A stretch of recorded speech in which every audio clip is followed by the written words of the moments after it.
अच्छा, artificial eye lashes की वैसे इजाज़त मैंने देखी है उनकी, ये बिनौरी टाउन के फतावा में उन्होंने दिया हुआ है फतवा, ज़रा चेक कर लीजिए गूगल पे डाल के। लेकिन मुझे नहीं अच्छी लगी, मेरे दिल को नहीं भाई। वजह ये है कि अल्लाह के रसूल के सामने खातून ने अपनी बेटी के लिए आके उसकी इसी तरह बाल झड़ गए थे, तो बहुत ही मन्नत की कि उसको ना ज़रा ये विग वगैरह टाइप की चीज़ जो भी उस वक़्त अवेलेबल थी वो यूज़ करने की इजाज़त दी जाए। लेकिन अल्लाह के रसूल ने नहीं इजाज़त दी थी। तो मैं भी आईलैशेज़ के बारे में भी यही समझती हूँ कि ये भी असली बालों में नकली बाल मिलाना है।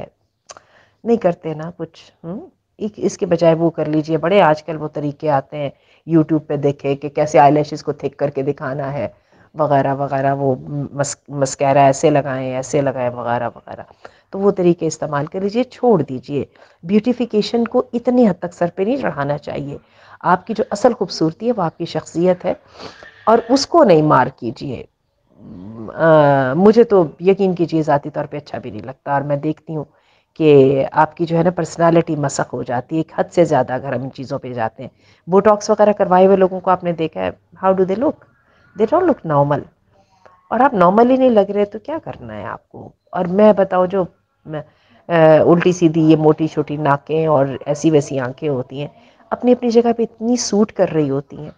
आप हमें खूबसूरती सिर्फ चेहरे में नज़र आती है, खूबसूरती सिर्फ चेहरे में नहीं होती, पूरी शख्सियत में होती है।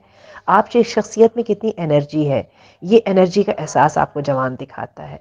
आपकी शख्सियत के अंदर कितना ग्लो है, यही ग्लो आपकी आंखों में, आपके चेहरों में और बालों में नज़र आता है, खा बाल सफ़ेद क्यों ना हो।